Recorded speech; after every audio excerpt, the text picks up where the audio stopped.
Turmoil tonight, real turmoil, as rioters set fires and forced the cancellation of a speech by writer Milo Yiannopoulos. Fox's Trace Gallagher has more on what's going on there tonight. Trace? And if you look at these pictures, Tucker, you can see, I mean, these guys are burning flags. They are busting windows. Right now, the entire campus at UC Berkley is on lockdown. The police are trying to disperse the crowd, but so far, they're not going anywhere. You can see the fire right there. The teachers or the administrators are up on top of the building trying to spray fire extinguishers down. This was all over a speech by Milo Yiannopoulos. As you said earlier, he, of course, is a Breitbart writer. And the push tonight was to start this push so that campuses like UC Berkeley that are considered sanctuary campuses, which means they harbor illegal immigrants. They will not work with the federal government when it comes to illegal immigrants. They were trying to start this push to get federal dollars taken away from these UC campuses.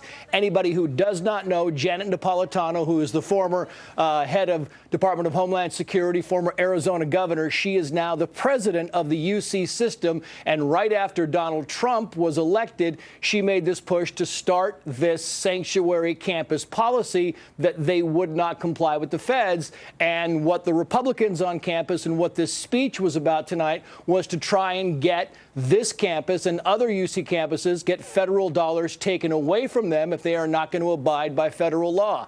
This speech was supposed to start tonight at around 6 o'clock.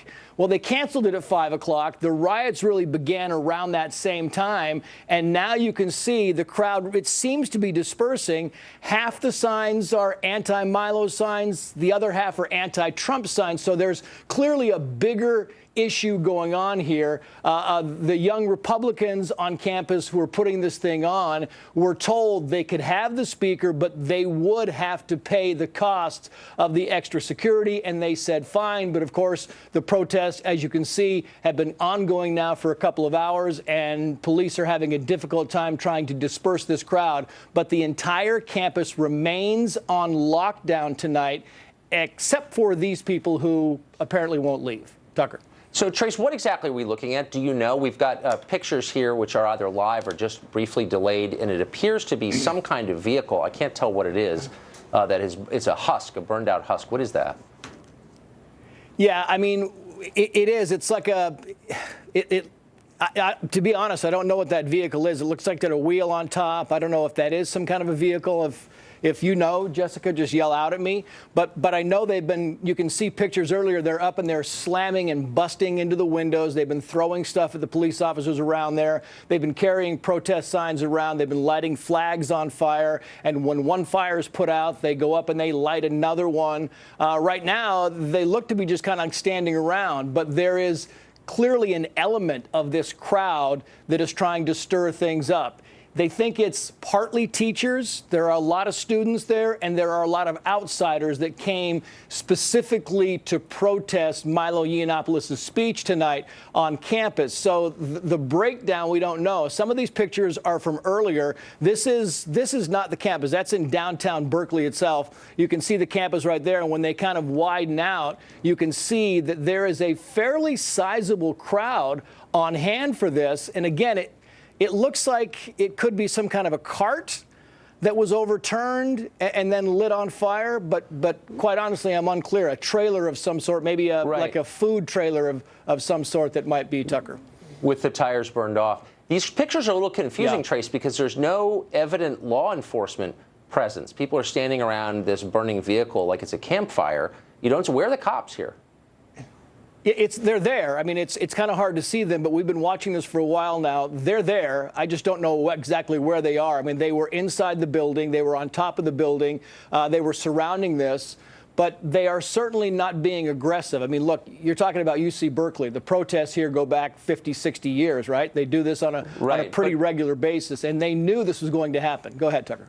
I don't think we have the pictures right here, but earlier we had shots of protesters trying to ram something through a glass barricade, through a glass door, which does seem a little over the top. Has anyone been arrested, do we know? And how's the state responding to this? The city of Berkeley? We don't know of any arrests so far. We have not heard of any arrests so far. We know that, and you can, I don't know if that's tape or live. That's videotape from earlier.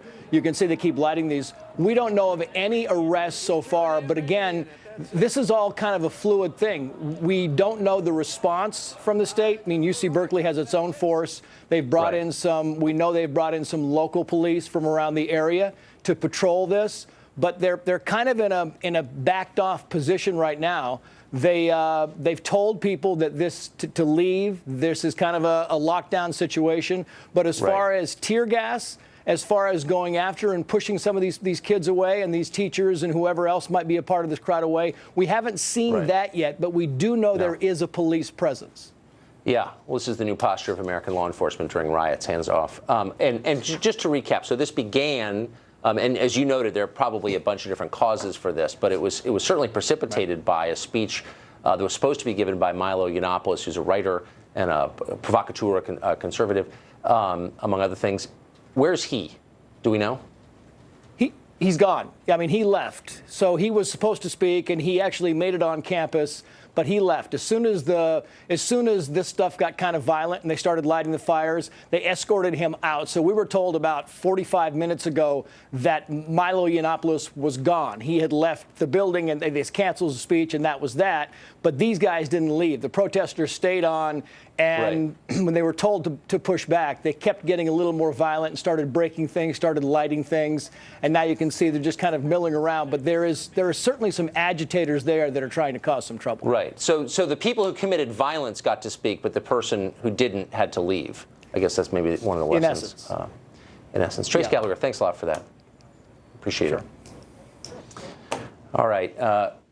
We are, again, if you're just joining us now, looking at massive protests in Berkeley, California, both in the city and outside the University of California at Berkeley, the flagship of the University of California system. Breitbart editor Milo Yiannopoulos, a pretty well-known figure among younger conservatives, was supposed to give a speech tonight. And you've seen protests outside a number of his speeches around the country over the last year, including at one of the political conventions this summer.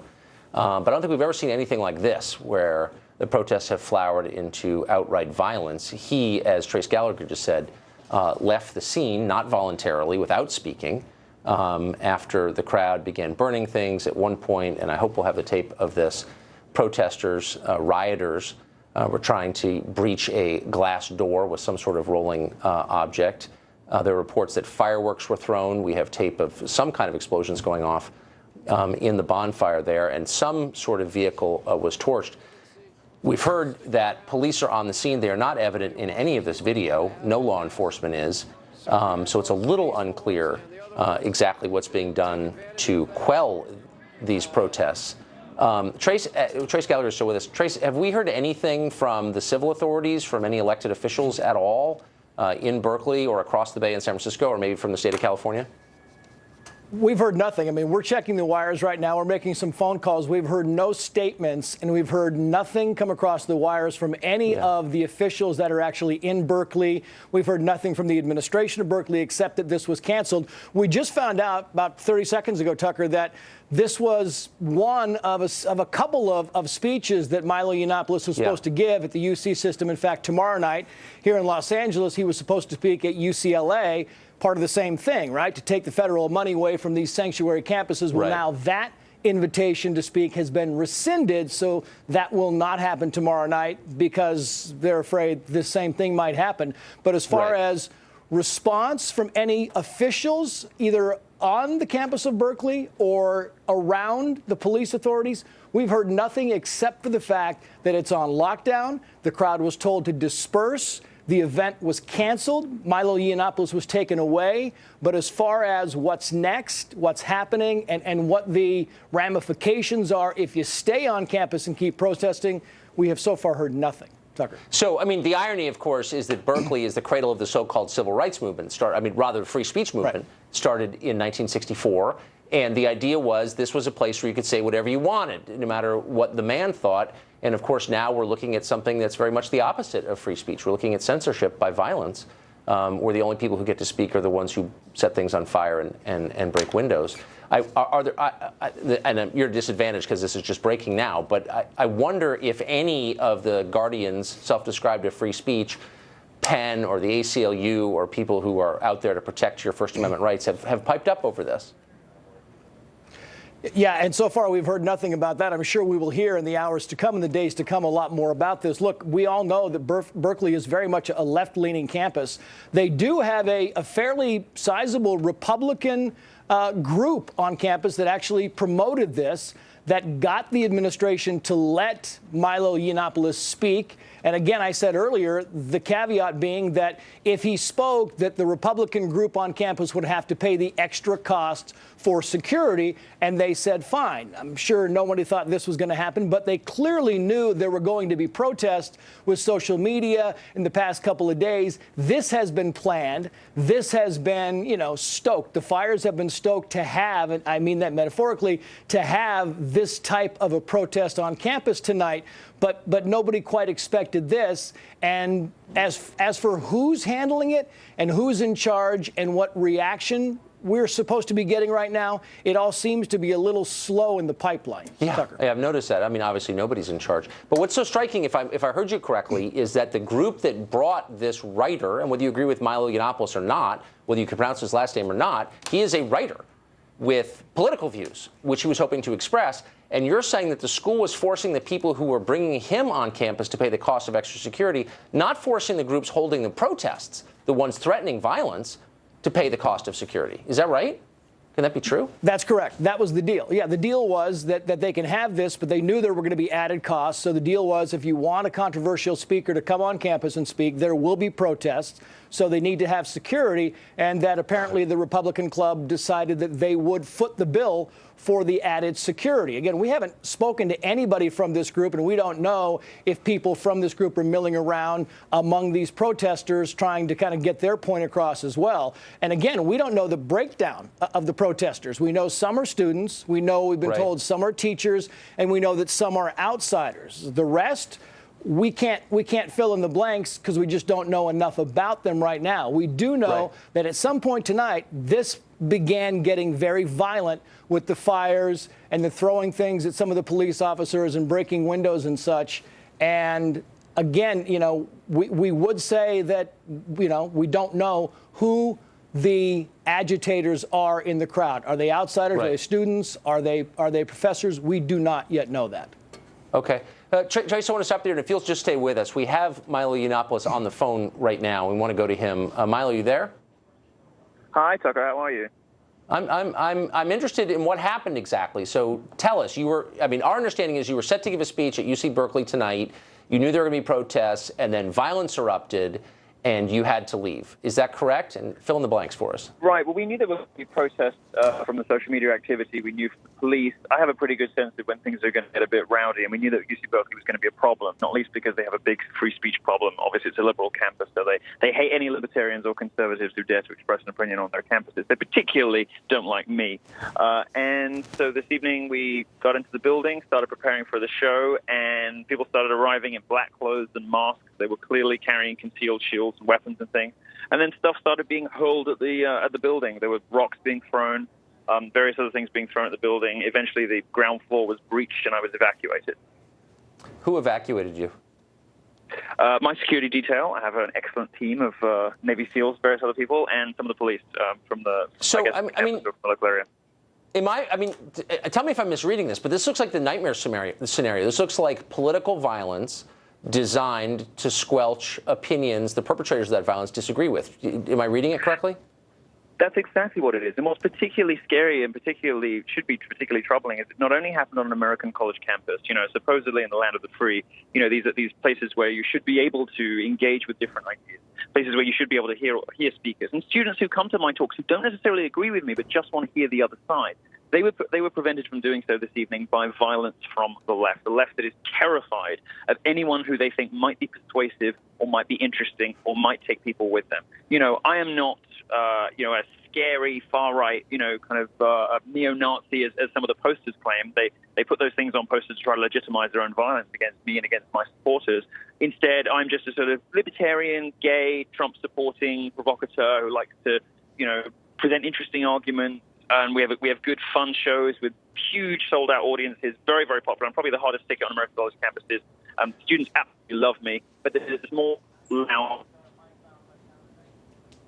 left that just cannot tolerate anyone popular on campus who does not subscribe to their own crazy views. I mean, I guess the point isn't what your political views are. I would be every bit as outraged and afraid if I disagreed with your views, and I'm sure I do disagree with some of your views. That's hardly the point. The point is your political views were squelched by violence, and the irony, of course, is that the people calling you a Nazi were using violence to intimidate you into shutting up, which seems like well, a kind of these are people. Right. No, this is exactly the same thing happened when my book was announced. My book shot to the top of the Amazon bestseller chart within 24 hours of being announced, and people were saying they were going to burn, calling me a fascist. They really don't appreciate the irony of that. And of course, if you don't agree with my position, you should be particularly worried about people on your own side trying to squelch this stuff with violence. Because my whole thing is, the left is profoundly antithetical to free speech these days, does not want to hear alternative points of view, and will do anything to shut them down. My point is being proven to me over and over and over again. It's remarkable. Milo, will you stay with us? We're going to reset into the Hannity Absolutely. Hour, but we want to keep you there. So I want you to stay with us. We've got breaking news in progress. We're going to be right back with live coverage of what's going on in Berkeley, California. It is violent, and it is unfolding as we speak. We've got Milo Yiannopoulos, the focus of this violence, on the phone with us. Stay tuned. We'll be back in just seconds.